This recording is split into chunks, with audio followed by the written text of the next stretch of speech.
Única ponencia del día de hoy, la cual estará a cargo de la catedrática Margarita Fernández Mier, actual docente e investigadora de la Universidad de Oviedo. La profesora Margarita Fernández Mier es catedrática de Historia Medieval de la Universidad de Oviedo.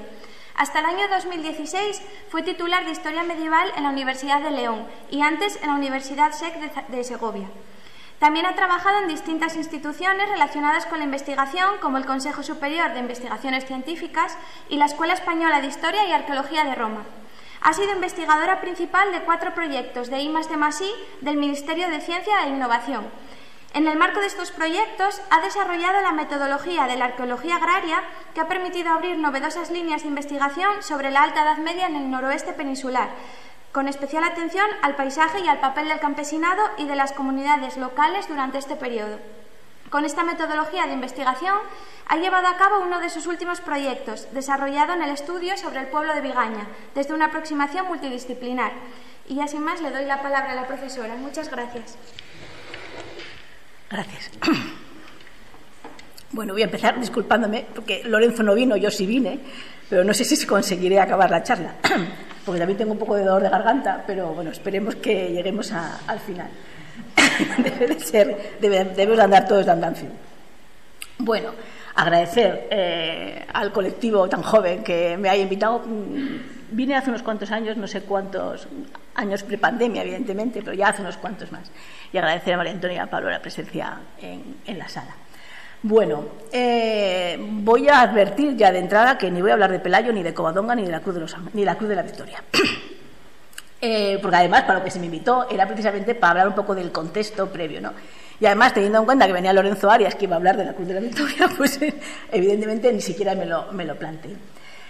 A pesar del título de la charla, de Conventus Asturum ad Asturorum Regnum, que hace mucha alusión a cuestiones de carácter político, sí que voy a utilizar estos dos conceptos desde el punto de vista de la administración política del territorio, que nos sirven un poco para enmarcar qué pasa durante esa tardoantigüedad, alta edad media, que nos permita entender, que nos debería de permitir entender el surgimiento del Reino de Asturias y todos los elementos de cultura material, el prerrománico asturiano, todos los elementos relacionados con el arte que surgen en ese momento del siglo VIII o del siglo IX. Pero voy a intentar ir más allá de lo político e intentar sobre todo dar una visión mucho más social, mucho más del territorio, de entender qué hay detrás de esa estructura política que siempre estudiamos, generalmente descontextualizada.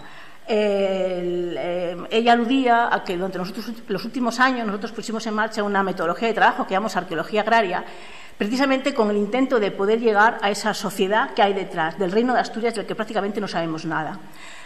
Cuando hablamos del Reino de Asturias, que tenemos principalmente 2 fuentes, las crónicas asturianas, que están escritas años después, centurias después de los acontecimientos que pasan en el siglo VIII y en el siglo IX, y tenemos un prerrománico asturiano que generalmente siempre se estudia desde un punto de vista muy monumental, ligado a la monarquía asturiana, olvidándonos que detrás hay una realidad social mucho más compleja, que nunca entenderemos en realidad qué significa todo eso si no damos el paso a entender la sociedad y entender dónde vivía la gente, de qué vivía, cómo se articulaba en el periodo anterior que permite el florecimiento de esta entidad política a partir del siglo VIII.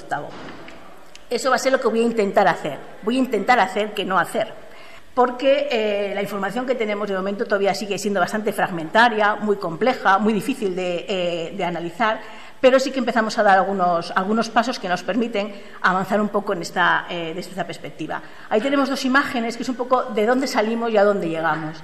El territorio el que está a la izquierda mía, sería el territorio que pertenece al Conventus Asturum, que será administración, el elemento administrativo de época romana, que sí que nos permite, nos interesa analizar de manera que podamos ver cómo se va desintegrando, cómo va cambiando a partir sobre todo del siglo V, y luego vamos a llegar a una realidad que será la que veamos en el siglo IX y en el siglo X principalmente, que es la que tenemos en la otra diapositiva, que es un montón de pequeños territorios, una fragmentación de la gestión de la política. Evidentemente no está toda Asturias en territorios, ni tampoco León, porque no todos los territorios están estudiados. Es un poco los territorios que principalmente fuimos estudiando en el marco del grupo de investigación y otros investigadores. Entonces, la idea principal de la que tenemos que partir para entender esta época que va del siglo V al siglo X sería que partimos de una unidad, de un espacio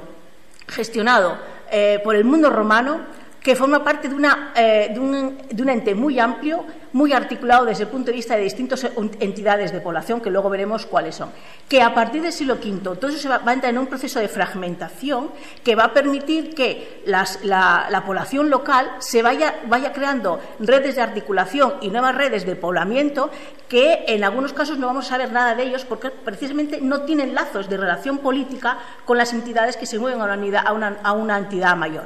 ¿Esto qué significa? Que en época visigoda, por ejemplo, tenemos muy poca información, tenemos información marginal de lo que pasa en el norte de la península, porque probablemente todos estos poderes que tienen una cierta capacidad o estas comunidades que se están formando viven al margen y tienen muy pocos lazos de conexión con el reino visigodo. Y eso va a permitir que se vayan generando entidades de carácter local, que son las que luego vemos aflorar ya a partir del siglo VIII. Entonces, la principal idea que tenemos que tener en cuenta para esta época es un poco la que siempre doy a los alumnos para entender qué pasa en la tardorromanidad y la Alta Edad Media, es un proceso de fragmentación desde el punto de vista territorial que va desde lo más grande, que es la desarticulación del mundo romano, ese imperio romano que llega a todos los territorios, que se articula a través de ciudades y de villas, y que eso va a desaparecer.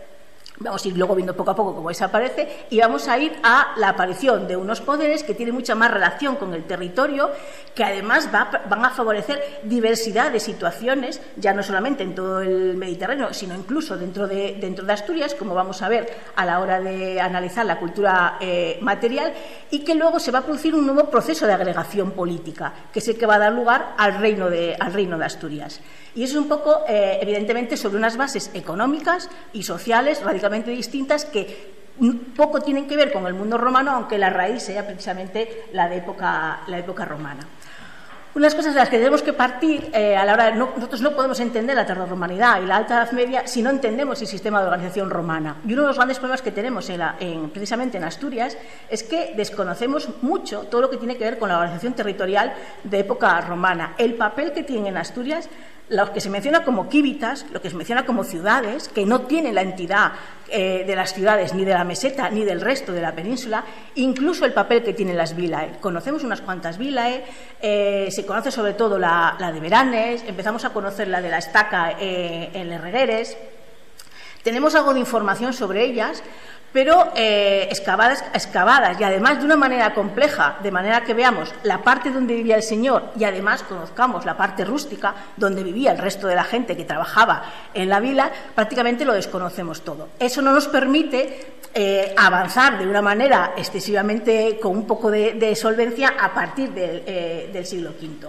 Pero insistir en esta imagen que se ve bastante bien, el mapa morado, que es los territorios que pertenecerían al Imperio Romano, una articulación con más o menos integración, y con distintas fórmulas de integración dentro de la estructura política del mundo romano, pero que llegaría a todos los territorios. En el momento en que llegan, a partir del siglo V, nacen los reinos germánicos, lo que vamos a ver es el primer proceso de fragmentación. Esa unidad territorial que tenía Roma se va fragmentando en las entidades políticas que son los distintos reinos germanos. Y estos reinos tienen más o menos capacidad de controlar todos los territorios, que es un poco la discusión que se tiene con el territorio del norte de la península. ¿Hasta qué punto los visigodos tienen una capacidad de control y esa élite que puede permanecer en el norte tiene lazos de cohesión política con el reino visigodo? Las continuas referencias a conflictos bélicos, alguna referencia, por ejemplo, a la acuñación de moneda, puede estar indicando precisamente intentos de articulación por parte de los visigodos de esos territorios dentro de esa entidad política. Entonces, esa es la primera división que tenemos que tener en cuenta. Pero también para entender todo esto y ver cómo va a evolucionar a partir del siglo V, tenemos que entender la diversidad de implicación o de integración que tiene Asturias dentro del mundo romano. Y vamos a ver que es muy distinto lo que pasa en el occidente de Asturias, lo que pasa en la zona central, que lo que pasa en la zona oriental, habiendo espacios de los que en algún momento tenemos un vacío total de información y que no sabemos qué es lo que está pasando. Probablemente, siempre que se piensa en el mundo romano, en el norte de la península y concretamente en Asturias, no se puede pasar por alto la importancia que tiene la minería aurífera, lo que significa las riquezas, la explotación de la minería aurífera, sobre todo en el siglo I y en el siglo II. Eso va a significar que estos territorios se integran dentro del Imperio Romano, dentro de una maquinaria desde el punto de vista político que funciona, que lo que hace es generar riquezas de las que se va a beneficiar tanto las capitales de las provincias, las capitales de los conventos, como la capital de todo el imperio. En ese momento hay que entender, por eso tenemos tanta cultura material de época romana ligada al occidente de Asturias y a la explotación de la minería, que son territorios que son muy importantes dentro de la economía del mundo romano en el noroeste de la península. Ahí tenemos una imagen, situada más a la izquierda, que son todos los centros mineros, toda la zona del occidente de Asturias, donde hay explotaciones auríferas. Aquí tenemos un ejemplo que será el más occidental, que es el que está en Belmonte de Miranda, que es el que estudié yo, y en el que hay un montón de, pues se conservan los restos de canales, los restos de los desmontes. Aquí tenemos una imagen de estos desmontes de minería, y aquí tenemos la estela de Bodocena. Bueno, no voy a explicar el mundo romano ni la minería. Lo que sí quiero poner de manifiesto es que durante el siglo I, el siglo II y el siglo III, el occidente de Asturias tiene una presencia muy fuerte del mundo romano y de la estructura estatal del mundo romano.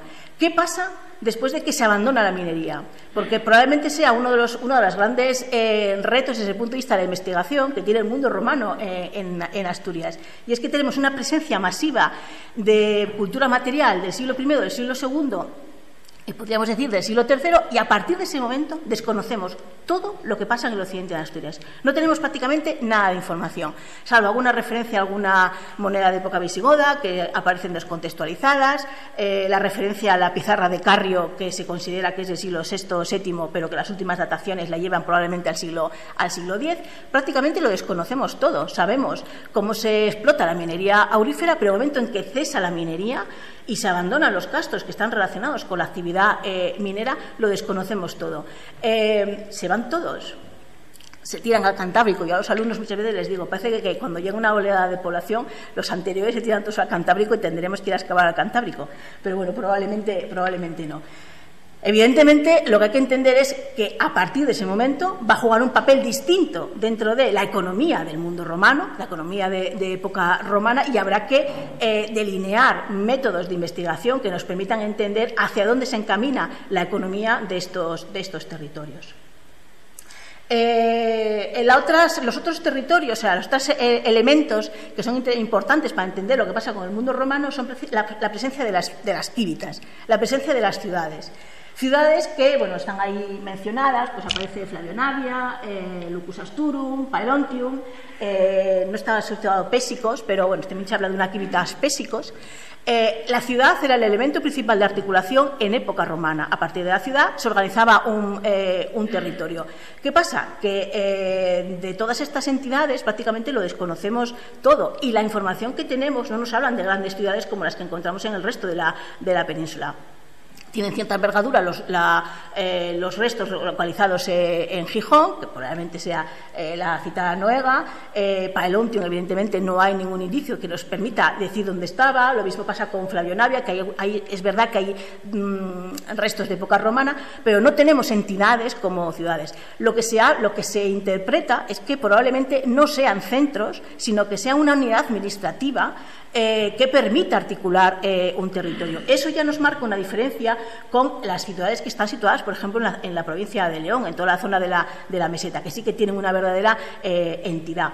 Entonces, también es interesante comparar, porque eso también nos va a permitir luego a plantear hipótesis distintas de qué es lo que pasa en la evolución del territorio a partir del siglo V. ¿Qué pasa con las vilae? Las vilas, sí, también las conocemos, y como insisto en lo que decía antes, que solamente conocemos bien Beranes y empezamos a conocer un poco lo que pasa en la vila de la Estaca, pero siempre desde el punto de vista de la zona de hábitat de los señores y desconociendo todo lo que tiene que ver con la parte rústica, que nos permitiría entender cómo funcionaban desde el punto de vista económico. Es cierto que las vilas se concentran, lo que tenemos en el mapa del centro, se concentran principalmente cerca de esos núcleos, de esas cívitas que aparecen mencionadas en la documentación, o que tenemos algún tipo de indicio desde el punto de vista arqueológico. Luego veremos lo que pasa con el final de las vilas. Y el oriente de Asturias todavía plantea mayores problemas, porque desde el punto de vista arqueológico lo único que tenemos son las esteras vadinienses, que además, paradójicamente, ahora ya hay muchas más al sur de la cordillera que al norte de la cordillera. y que siempre se considera que están relacionados con un grupo que se forma como grupo étnico en época tardoantigua, que esas estelas serán de época tardía, no de época altoimperial, y que sin embargo no tenemos ningún indicio, ninguna información del tipo de hábitat al que estarían asociados. Y como aparecen representaciones de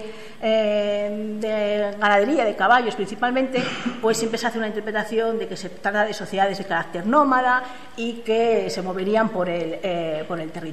Lo que nos está esto poniendo, esto es una visión muy somera de lo que pasa en época romana, pero de alguna manera que tengamos la visión de que hay una gran diferencia entre la dinámica del mundo de la época occidental, de la zona occidental, por la importancia que tiene la minería, la dinámica del centro de Asturias, con la importancia que tienen las villas romanas, y que nos llevarán prácticamente, son las que nos dan información de su ocupación hasta el siglo V, y lo que pasa en el oriente de Asturias, con el desconocimiento total que tenemos de lo que significan los badinenses y de lo que significa la ocupación del territorio en estos periodos.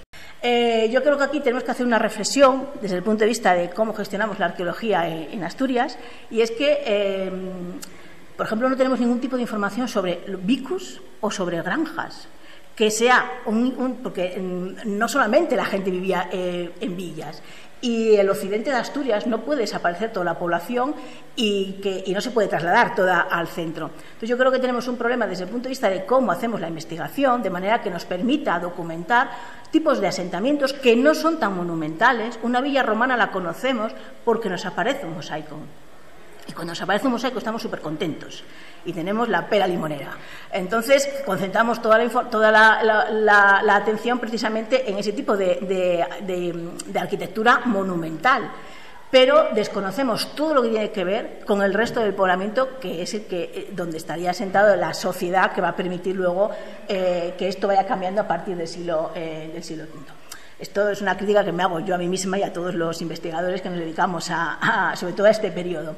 Porque hay que tener en cuenta que lo que nos está enseñando el resto de la investigación en el resto de los territorios es que en esta época lo que vamos a encontrar son yacimientos y ocupaciones, sobre todo relacionados con sociedades campesinas, que lo único que nos dejan son furacos de poste, restos de cubierta vegetal, rozas en el terreno, y todo eso no es nada monumental y es poco vendible, con lo cual atendemos poco a ese tipo de investigación y focalizamos siempre la atención en lo que pasa en la Gran Villa, que es la que podemos vender desde un punto de vista sobre todo turístico, ¿no?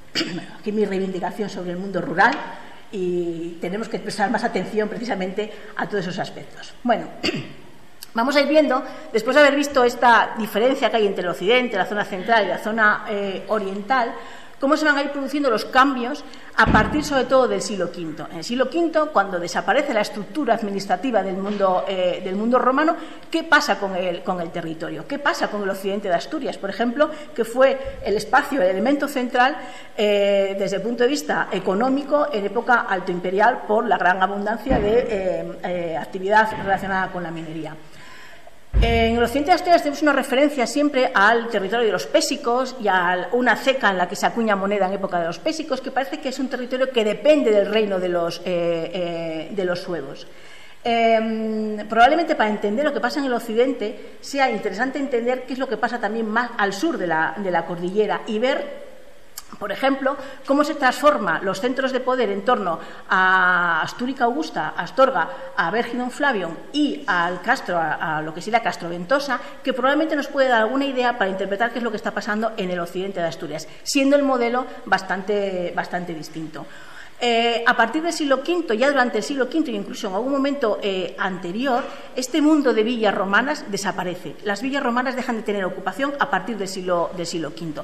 Es verdad que en muchas de ellas se documenta ocupación, pero ya no tiene nada que ver con el gran propietario que tiene una explotación desde el punto de vista agropecuario. En muchas de ellas documentamos necrópolis, en otras de ellas documentamos actividad metalúrgica que no tiene nada que ver con los señores, con la estructura social que ocupaba esas villas previamente. Y parece que paralelamente a esa desarticulación del mundo de las villas se van a ocupar unos asentamientos en altura, unos castros, que en algunos casos son reocupaciones de asentamientos de la Edad del Hierro, pero en otros casos son asentamientos de nueva creación. Ese tipo de asentamientos es algo que se documenta muy bien en toda la meseta. El más cercano que nosotros tenemos, desde el punto de vista geográfico, sería el de Castroventosa, que está al lado de Cacabelos, en León, ¿no? Tiene una ocupación del cuarto, quinto, que podría ser, o sea, una de las interpretaciones que se hace es que cambian la forma de articular el poder y cambian los elementos en los cuales se va articulando el poder. Se abandona las villas romanas y eso se va, en este caso, se abandona Vergidón Flavium, que era la ciudad que estaba cercana a Castroventosa, y el centro de poder se va a trasladar a este castro que tenemos aquí, ¿no? Es verdad que luego la mayor parte de estos asentamientos tienen una vida muy corta. O sea, son los elementos que probablemente permiten articular el territorio en el cuarto, en el quinto, incluso en el sexto. Hay muchos en toda la meseta. Sin embargo, no los hay al norte de la cordillera. Lo cual también nos permite plantear que en este caso la evolución del territorio de Pésico sería distinto. Bueno, ligado a Castroventosa y ligado al territorio cercano a Astorga, siempre aparece también mencionado en la documentación de época sueva, la documentación a partir del siglo V, un territorio vergidense, el territorio de Vérgido, que luego va a tener una continuidad hasta época medieval. Probablemente lo que tenemos ahí es un desplazamiento de los centros del centro de poder, el abandono de las formas de organización desde el punto de vista administrativo y económico ligada a la villa romana, el traslado hacia el castro, y el castro se convierte en el centro de poder. Y es este centro de poder el que se articula con la nueva estructura política que se va generando. Primero el reino suevo y luego posteriormente el reino visigodo. Por lo tanto, tenemos una manera de articular el territorio radicalmente distinta que rompe con lo que sería el mundo romano. ¿Qué pasa en el occidente de Asturias? Pues en el occidente de Asturias tenemos también un territorio pésicos, que aparece mencionado en el parroquial suevo. Parece que hay una parroquia, un territorio que depende del reino de los suevos en ese momento. Hay algunas monedas que parece que tienen que ver con la ceca de Pésicos, ya de época visigoda, y lo que nos está indicando es probablemente una demarcación territorial en manos probablemente de un centro de un poder de carácter local que tiene mayor o menor capacidad para articularse con el reino suevo o con el reino visigodo. Lo que no tenemos en el occidente de Asturias, o al menos lo desconocemos, sería un centro de poder como el de Castroventosa. O sea, tenemos la demarcación territorial, sabemos que tiene que haber una población que evidentemente no desconocemos todos sobre dónde viven, pero sí que tenemos ahí una referencia territorial que va a pervivir, porque desconocemos evidentemente el espacio al cual se haría referencia el territorio de Pésicos, pero en la Alta Edad Media ese territorio sigue perviviendo y se limita a dos valles en el entorno en la zona de Cangas de Narcea. Con lo cual vemos elementos que tienen que ver, que se articulan en este momento, que perviven. Tenemos la referencia al territorio de Pésicos, tenemos la referencia a algunas monedas, tenemos ese territorio que llega a época plenomedieval. Sin embargo, desconocemos todo lo que tenga que ver con el registro arqueológico que nos permita entender dónde vivía esa gente que se articulaba a partir del territorio de Pésicos. Si nos vamos a la zona, esto sería el territorio ahí tenéis las monedas, que son de acuñación de época de Sisebuto y Gundemar, me parece. No me preguntéis los reyes visigodos, porque no lo sé. Sí, pero bueno. Y si nos vamos a la zona central, lo que vemos es el fin de las villas romanas. Estas villas romanas que tenemos documentadas en época altoimperial, que algunas de ellas se monumentalizan en época taldoimperial y a partir del siglo V se van a abandonar. Es cierto que en todas ellas tenemos alguna referencia a ocupación, pero como os decía antes, ya van a ser espacios que se van a dedicar a espacios funerarios, a la actividad metalúrgica. En algunos casos aparecen iglesias, o en otros casos lo que aparecen son estructuras de carácter doméstico. ¿Cómo son esas estructuras de carácter doméstico? Pues son hoyos de poste, con rebajes en el terreno, con suelos de arcilla, que nos están hablando de una población campesina que reocupa esos espacios que fueron abandonados por los señores. Ahí tenéis la imagen, la de Beranes, que es la mejor conocida, y la excavación de la estaca.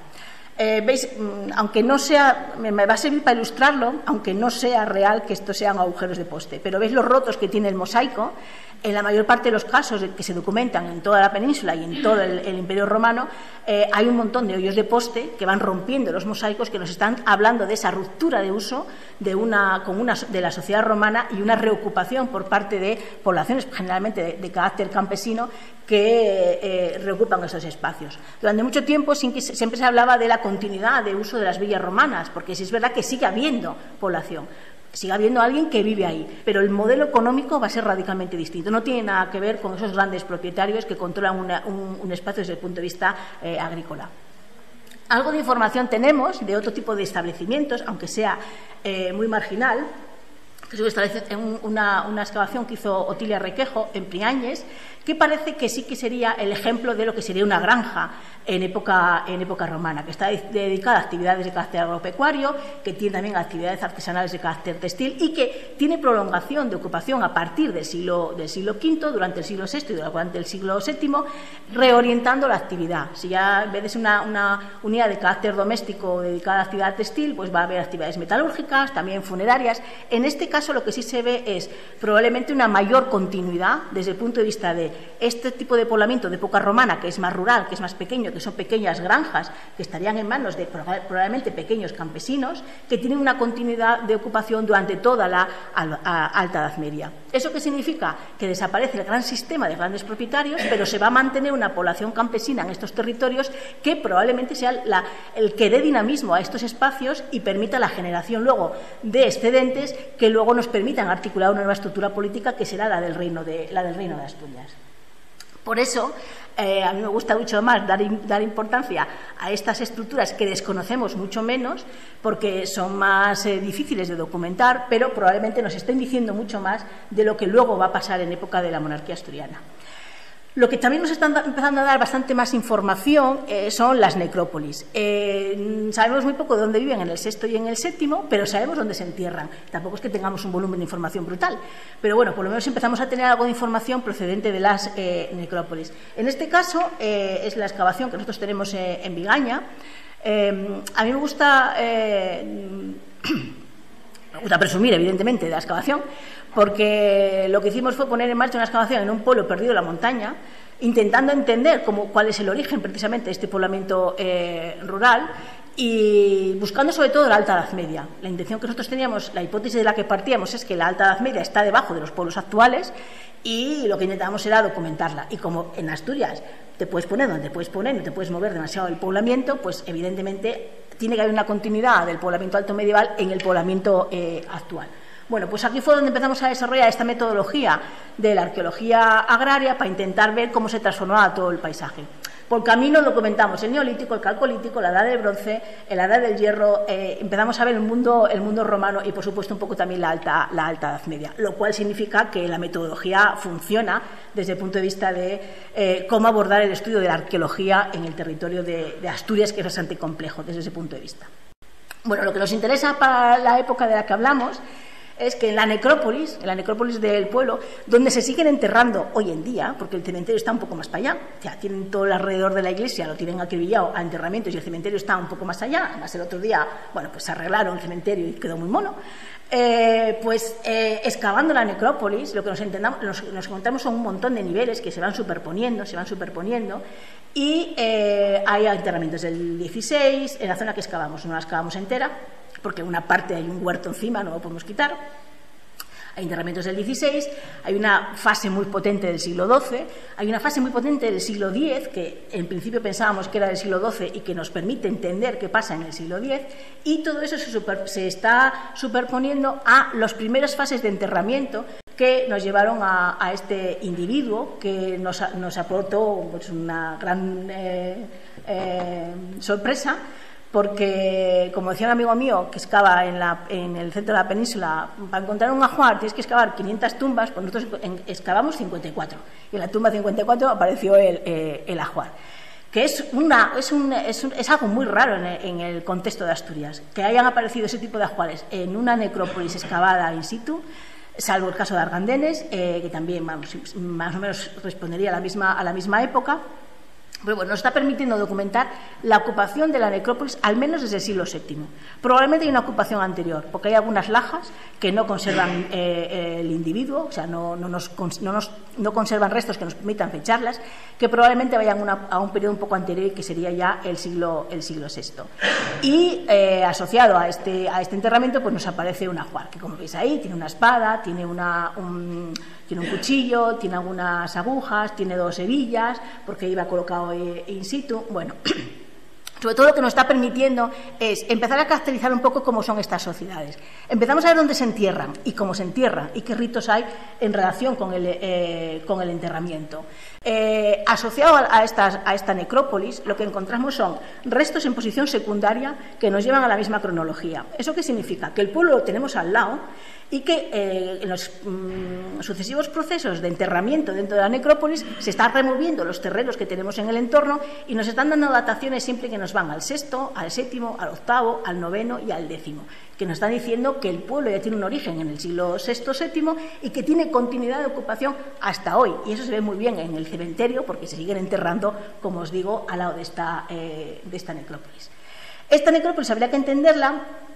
Solamente de todo lo que excavamos solamente apareció un individuo con ajuar. Eso no significa que los demás no lo tuvieran, pues, sobre todo porque además no está excavada la necrópolis en conjunto. La necrópolis de Vigaña tenemos que entenderla en el mismo contexto que la del mausoleo de Argandenes, que apareció en Piloña, que en los últimos años aparece mucho en la prensa, porque en este caso la ocupación es incluso anterior. Hay enterramientos del siglo VII, pero hay enterramientos que ya nos llevan a época romana. Lo que estamos viendo es un mausoleo de planta rectangular, que están enterrados una serie de individuos que además aparecen con distintos ajuares. Son un poco distintos del ajuar que aparece asociado al enterramiento de Vigaña. En este caso hay hebillas de cinturón. Hay muchos adornos personales, algunos que están bañados en plata y con apliques de oro. En este caso lo que nos está mostrando es una ocupación desde época romana, con unas prácticas de inhumación que tienen que ver con el mundo romano y que van a tener continuidad a lo largo de esta tardoantigüedad, alta Edad Media. Ese tipo de enterramientos desaparecen a partir del siglo VII. El de Vigaña tiene una fecha del siglo VII y más allá de la segunda mitad del VII, por lo general no hay enterramientos y desde luego no los hay en el VIII. Hay algunos que pueden llegar a segunda mitad del VII, pero ya no los hay en el siglo VIII. Y también habría que relacionarlo con una excavación que se hizo hace muchos años en torno a Rodiles, cuando se fortificaba la costa en relación con la Segunda Guerra Mundial. Pues aparecieron este ajuar. Se excavaron, se enviaron al Museo Arqueológico, lo cual el problema que tenemos es que tenemos descontextualizadas las piezas. Son un montón de piezas que no sabemos si proceden de la misma tumba, si proceden de tumbas distintas y que también nos podrían estar dando una cronología o una interpretación similar a la de Argandenes, que es un poco distinta a la que pasa en Vigaña, que no tenemos ocupación, como mucho del VI, pero no tenemos ocupación de época romana que al menos veamos claramente en la necrópolis. Y esto hay que contestar, son 3 asentamientos, o sea, 3 enterramientos en Asturias. Hay alguna referencia a otros hallazgos en cuevas o otros hallazgos descontextualizados, que bueno, no voy a entrar en ellos, pero hay que entenderlo dentro del contexto de toda una serie de enterramientos que se dan en Cantabria, que los hay en Cantabria y que los hay principalmente en el País Vasco y también en la zona de Francia al norte de los Pirineos. Generalmente, bueno, pues ahí tenéis el enterramiento de la Garma, que aparecieron una serie de bastante espectaculares, y muchos de los enterramientos que hay en época, por ejemplo, de la necrópolis de Aldeayeta, que probablemente fue la pionera desde el punto de vista de la investigación en el País Vasco.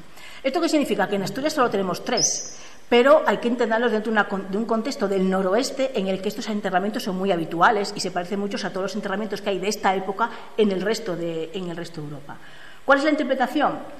Bueno, la interpretación que se ha hecho durante mucho tiempo, evidentemente, como son enterramientos que llevan una espada, llevan lanza, llevan una francisca, llevan elementos que parece que tienen que ver con armamento, durante mucho tiempo se interpretaron precisamente como población militar.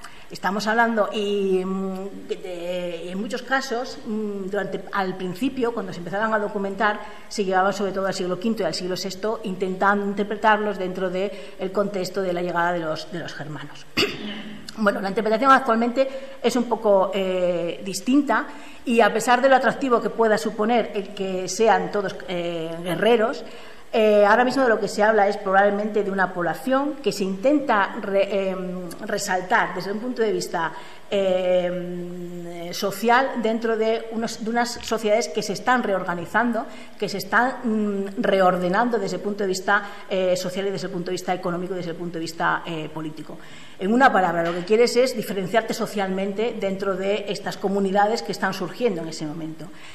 Por ejemplo, durante mucho tiempo la interpretación que se hace de estas necrópolis en el País Vasco se piensa que tienen que ver con una frontera entre el mundo visigodo y el mundo más allá de los Pirineos. El hecho de que vayan apareciendo en Cantabria y el hecho de que vayan apareciendo en Asturias, el hecho de que, por ejemplo, aparezca en Vigaña, que no sé qué frontera podría haber en ese contexto, probablemente nos está permitiendo hacer una interpretación más antropológica que no tan militar de este tipo de ajuares que aparecen asociados a estas tumbas. En este caso hay dos interpretaciones en muchos casos muy enconadas, en defensa de lo militar y en otras en defensa más de lo social, que parece que se va imponiendo. Bueno, tampoco voy a entrar en la diferencia que tienen con los ajuares de época visigoda, pero sí de alguna manera resaltar que probablemente lo que está pasando en Asturias no sea muy dispar de lo que pasa en Cantabria o de lo que pasa en el País Vasco en estos momentos. Pero sí creo que tenemos una deficiencia desde el punto de vista de la investigación. Prácticamente no tenemos necrópolis excavadas en Asturias, tenemos muy, muy pocas. Y cuando se excavan muchas veces no se abren las tumbas, porque gestionar los muertos es muy complicado. No entran en el museo, los hay que llevar a un almacén y generalmente cuando se excavaron las necrópolis no se excavaron de una manera compleja y muchas veces no se abren las tumbas. Si no abres las tumbas al final no te encuentras con los ajuares. Evidentemente partíamos de que no había ajuares porque prácticamente los desconocíamos. Yo siempre digo que Vigaña no puede ser un único. O sea, no puede ser que en Vigaña aparezca todo y que aparezca desde el Neolítico al Calcolítico a la Edad de Bronce y que además también aparezca el ajuar de la Alta Edad Media. Yo creo que eso también un poco cómo enfocamos la investigación y cómo debemos de cambiar un poco el punto de vista de cómo hacemos esa investigación sobre esta época principalmente, ¿no? Bueno, de alguna manera empezamos a ver dónde viven. Sabemos que viven probablemente debajo de los pueblos actuales. Sabemos que tienen unos ritos de enterramiento en los cuales se diferencian socialmente. Habría que tener en cuenta que estos enterramientos se van a la tumba con prácticamente todo. El de Vigaña tiene una espada, probablemente tiene más cosas porque la tumba está cortada. Pero los largantenes tienen toda una serie de elementos de prestigio y los del País Vasco pues también tienen incluso algunos que aparecen con una cuchara, con asas de caldero. Hay una serie de elementos que son difíciles de interpretar desde el punto de vista actual. Hay que pensar cómo sería el rito del enterramiento cuando tú te vas a la tumba con todo eso puesto y lo que eso significa de cara a la sociedad que te está enterrando. Probablemente hay que ir más a ese tipo de interpretaciones, de diferenciarse socialmente dentro de esas comunidades locales, de esas comunidades campesinas, y no tanto de entenderlas como elementos desde el punto de vista militar, aunque probablemente no todo el mundo esté de acuerdo con eso. Entonces, sabemos dónde vivían, sabemos que están viviendo debajo de los pueblos actuales porque los documentamos a través del carbono 14, aunque sea en posición secundaria, y empezamos a entender también cómo están transformando el paisaje que tienen alrededor estas comunidades. Otra de las cosas que, bueno, aquí tenéis la necrópolis de Vigaña, el muerto de la Juara aparece un poco en el otro lado de la necrópolis, y aquí tenemos algunos elementos que nos hablan de la ocupación. Probablemente estos son agujeros de poste que nos están hablando de las construcciones que tendríamos que atribuir a esa época alto medieval de la que prácticamente lo desconocemos todo. Son agujeros de poste y parece que en este caso probablemente sea una estructura que está articulando estas tumbas que son del 10, que yo durante mucho tiempo pensé que eran del siglo XII por la tipología, pero el carbono 14 nos está diciendo que son del 10. Bueno, estamos empezando a ver un poco cómo funcionan estos espacios. Bueno, pues más allá de dónde viven y de dónde se entierran, el interés era entender cómo transforman el territorio, cómo se estructura el paisaje en torno a estos nuevos asentamientos que van surgiendo, ¿no? Entonces, el sondeo que hicimos en los campos de cultivo cercanos nos permite primero documentar un uso en época neolítica, que no nos interesa, un momento de abandono, después de que documentamos un campo de uso de época neolítica, porque aparece cerámica y tenemos la datación. Tenemos el abandono de ese espacio como campo de cultivo y el uso de ese espacio desde el siglo VIII. Este nivel lo dataremos en el siglo VIII. Tenemos una serie de carbones, tenemos una serie de cerámica y además también se hizo todo el estudio de pólenes que nos permite ver que se convierte en un campo de cultivo en estos momentos y que ya no se abandona prácticamente hasta la actualidad. Vemos que a la vez que estamos documentando dónde viven y dónde se están enterrando, estamos documentando cómo están transformando el paisaje. ¿Y qué nos está diciendo el estudio de estos campos de cultivo? Nos está diciendo que en este caso tenemos una comunidad que ya está especializada en la actividad ganadera, porque lo que tenemos ahí no es un campo de cultivo, sino que es un campo para producir hierba, para almacenar y para el ganado. Tenemos un paisaje ya muy deforestado, en el que hay muy poca, va perdiendo presencia el roble y cada vez tiene más presencia el castaño, aunque también de forma marginal, y sobre todo lo que tenemos son espacios de pasto, que nos están hablando de una comunidad ganadera que está aprovechando ese espacio, utilizando la base, o sea, las posibilidades que ofrece el territorio. Son espacios de montaña, evidentemente son mucho más aptos para la ganadería que para la agricultura. Porque si nos vamos bueno, esta sería la necrópolis, ahí tenéis, estas serían las dataciones, es que el cuadro me encanta, aunque vosotros no lo entendáis, son todas las dataciones de carbono 14 que tenemos.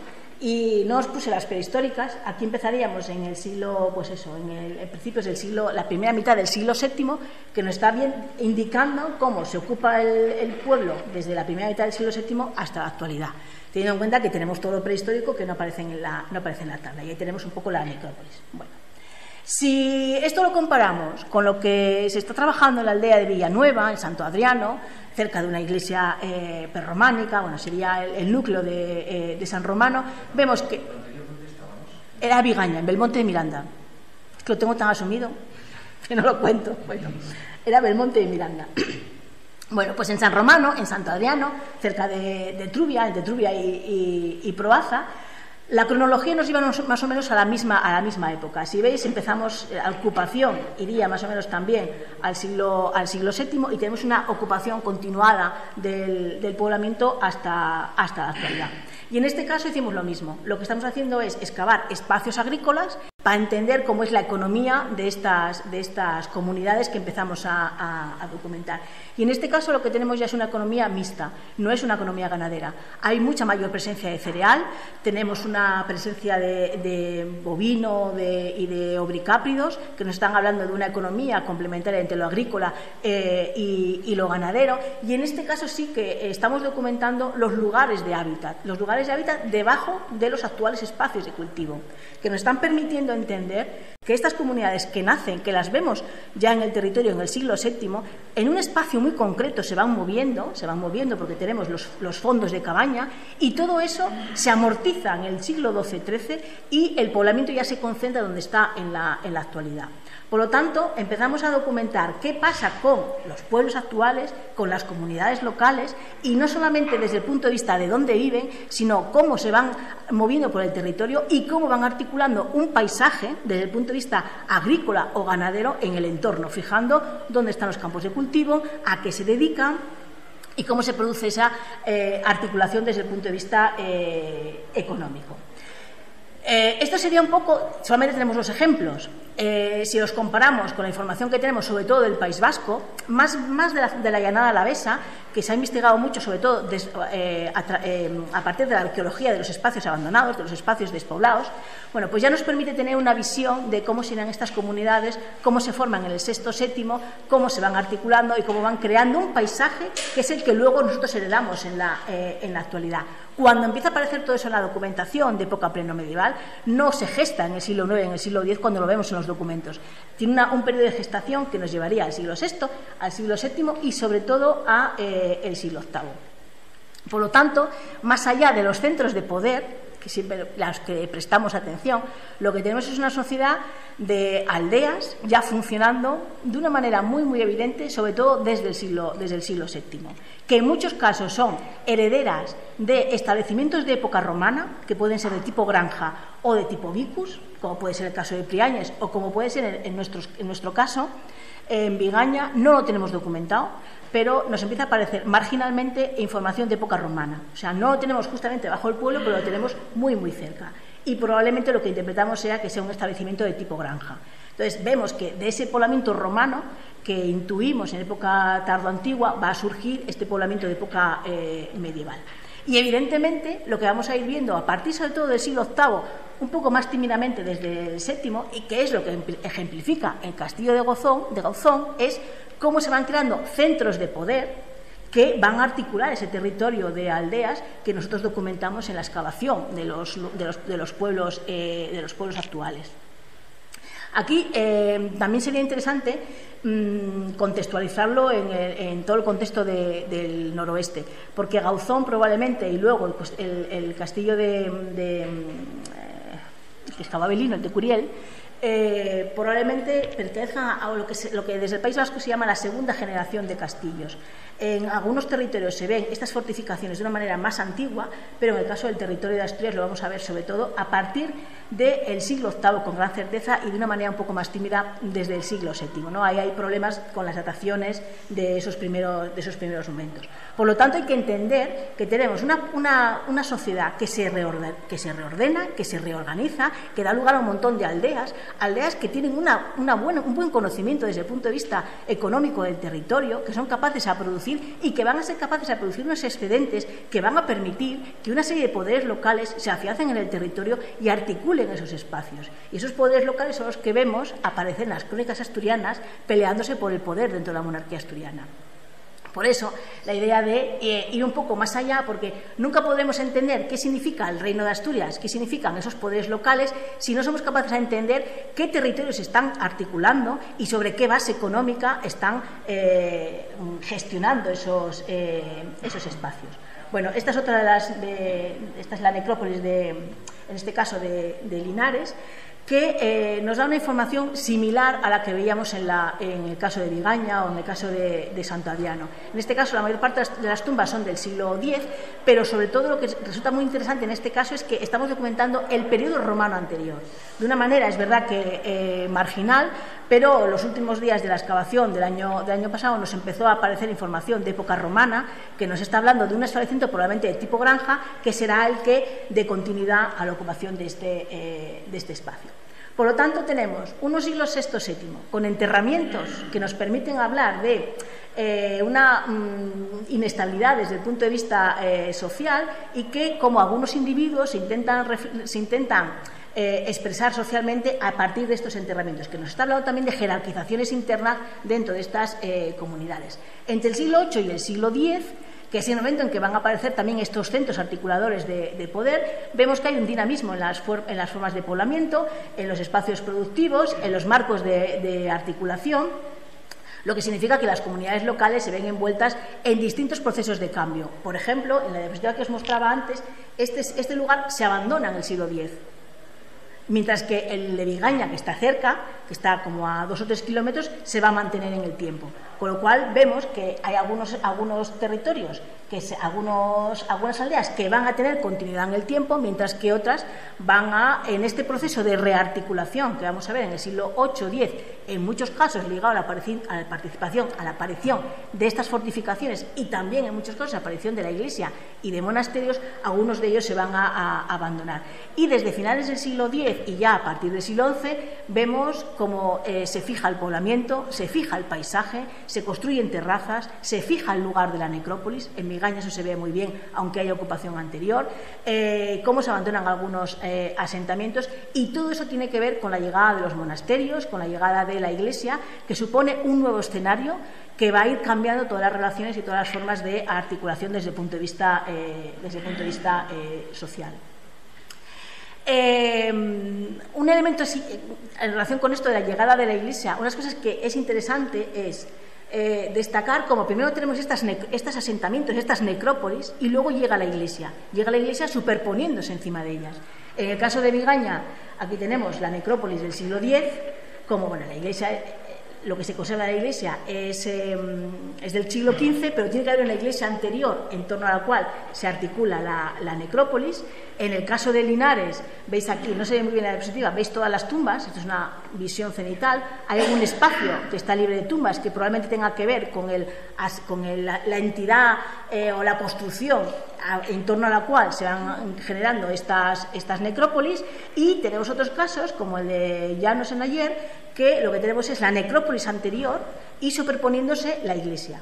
Entonces, hay que entender que durante mucho tiempo la historiografía francesa puso mucho hincapié en que la iglesia era la generadora del poblamiento, y es al revés, el poblamiento existe desde época tardoantigua, alto medieval, y sobre ese poblamiento llega la iglesia.